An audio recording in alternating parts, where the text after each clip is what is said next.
Hare Krishna, Srila Prabhupada ki Jai. Welcome to ISKCON New Mahavan Nourishing the Soul series. Today's shloka is from Srimad Bhagavatam, Canto 6, Chapter 11, Shloka number 26. I yearn for direct service to you. This prayer is offered by Vrutasura to the Supreme Lord.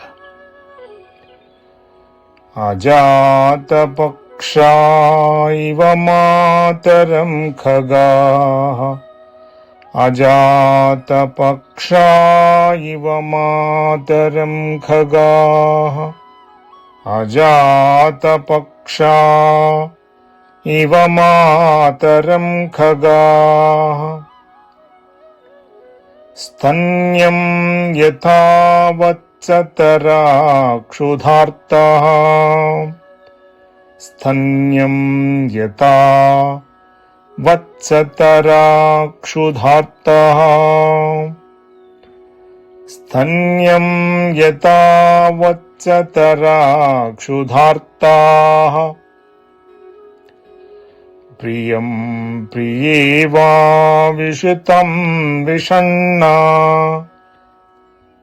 Priyam priyeva vishitam vishanna. Priyam priyeva vishitam vishanna. Manoravindaksha Mano Aravindaksha didrokshate tvam. Manoravindaksha didrokshate tvam. Manoravindaksha didrokshate tvam. Ajata paksha iva mataram khagaha. Stanyam yata vatsatara kshudhartaha. Stanyam yata vatsatara kshudhartaha. Priyam priyeva vishitam vishanna. Priyam priyeva vishitam vishanna. Manoravindaksha didrokshate tvam. Manoravindaksha didrokshate tvam. Translation by His Divine Grace A.C. Bhaktivedanta Swami Srila Prabhupada.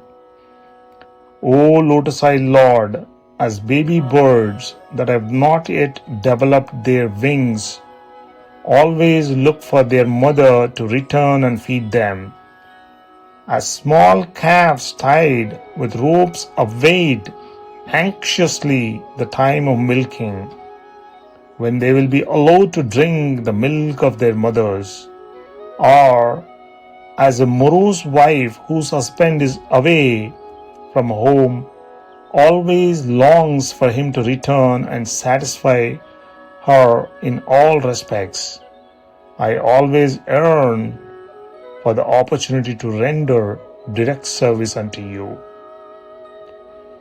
Vrutasura to the Supreme Lord.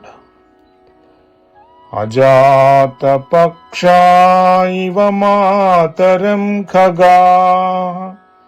Ajata paksha iva mataram khagaha. Stanyam yata vatsatara kshudhartaha. Stanyam yata vatsatara kshudhartaha. Priyam priyeva vishitam vishanna. Priyam priyeva vishitam vishanna. Manoravindaksha didrokshate tvam. Manoravindaksha didrokshate tvam.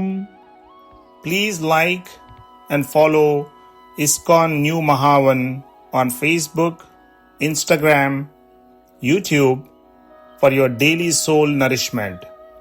Hare Krishna, Krishna Krishna, Hare Hare, Hare Rama, Rama Rama, Hare Hare.